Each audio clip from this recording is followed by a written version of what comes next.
Hello. It occurs to me that back in March, when lockdown first began, that we had this amazing quietness, stillness all around. The world seemed to have paused in its busyness, in its hurry and noise making. So suddenly there was this great quiet all around. Less traffic. You could walk along main roads, normally busy streets, and hardly a car around.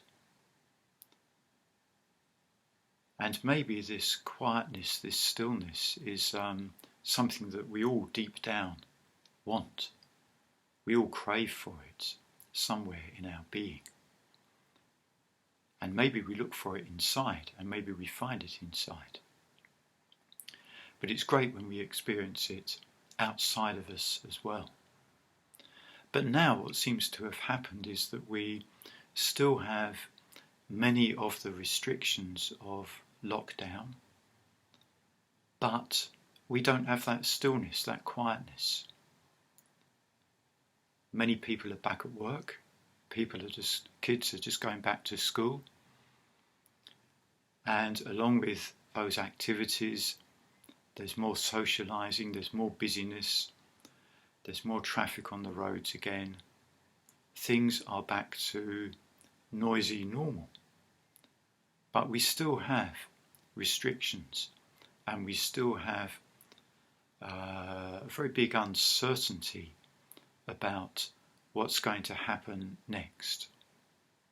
Whether there'll be a big outbreak of COVID-19 again, or we just don't know.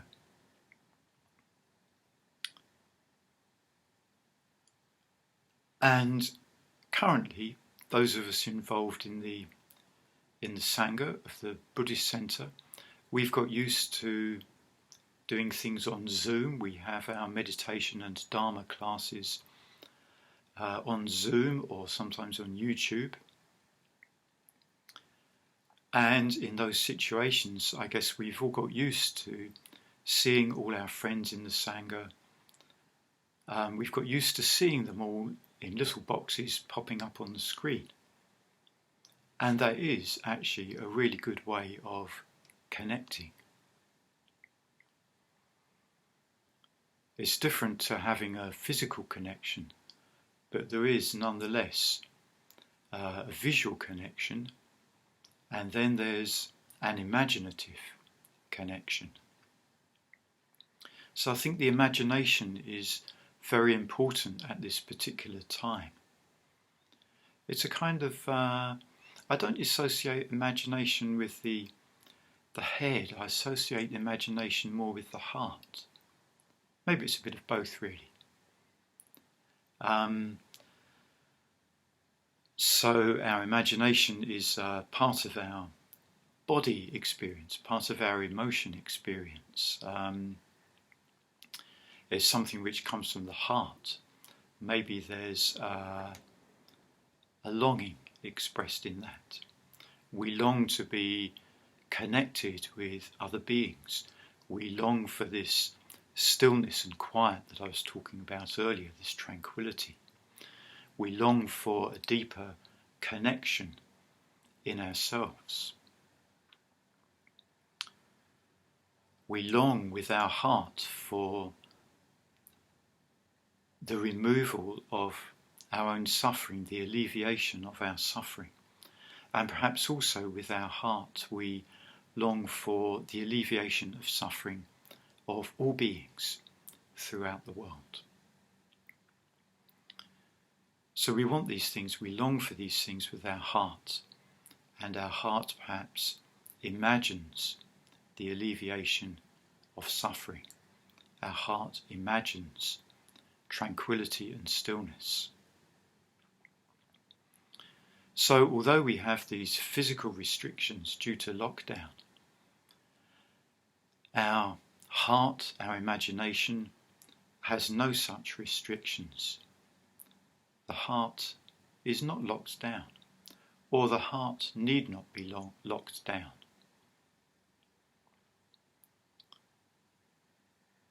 So in Buddhism we talk about going for refuge to the three jewels, or we talk about taking refuge in the three jewels. The three jewels being the Buddha, the Dharma and the Sangha. So what does this mean, to go for refuge to the three jewels, or to take refuge in the three jewels? In a way, it's an imaginative act. It's an act of the heart, or the heart-mind. We don't connect with the historical, physical form of the Buddha, because the Buddha Shakyamuni passed away 2,500 years ago. So we only have second or third hand knowledge of the Buddha Shakyamuni, but we connect with the Buddha Shakyamuni imaginatively, with the heart, because of what the Buddha represents for us. We maybe also connect with the Buddha through images.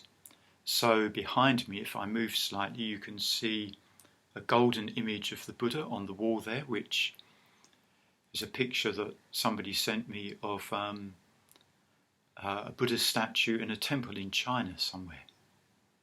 I think it's a lovely image. I'm very pleased to be able to connect with that image. And also, just on my left here, on the shrine by my side, is a white image, an image of the Buddha Vajrasattva, made by a contemporary Western Buddhist artist. And that again is a way that helps me to connect with the Buddha and what the Buddha represents. And in the context of what I'm talking about at the moment, the Buddha represents that tranquility, that stillness, that quietness that I talked about at the beginning. And also the Buddha represents the freedom from suffering. Not just my own freedom from my own suffering, but also the freedom of suffering of all beings.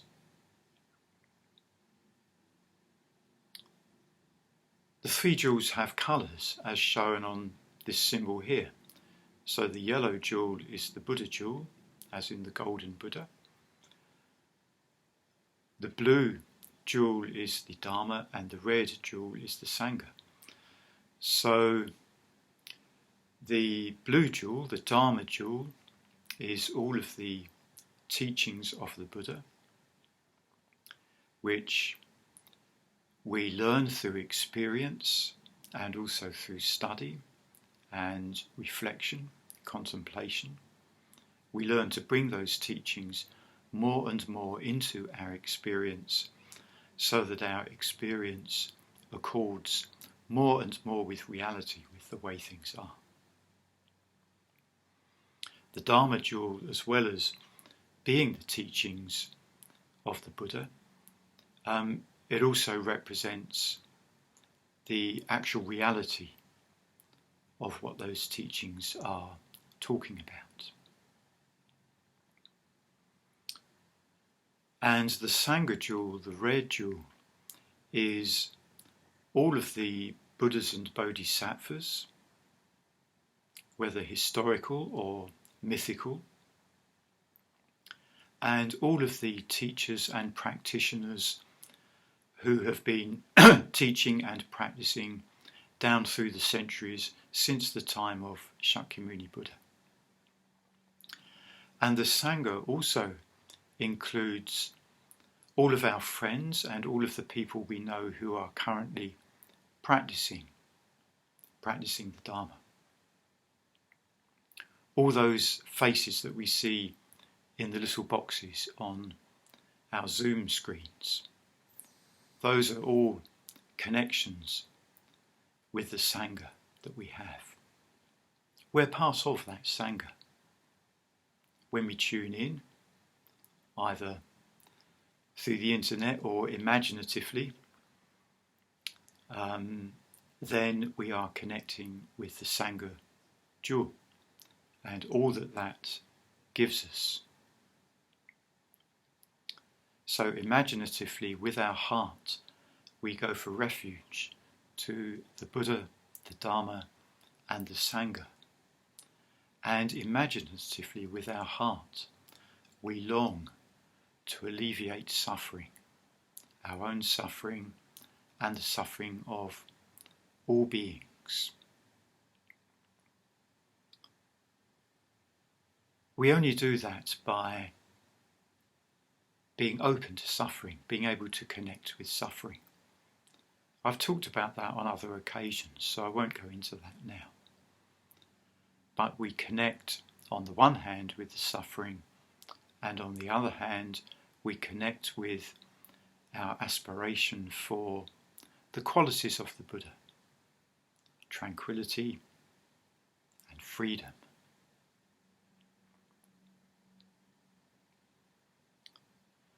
With body, speech and mind, I go for refuge to the three jewels.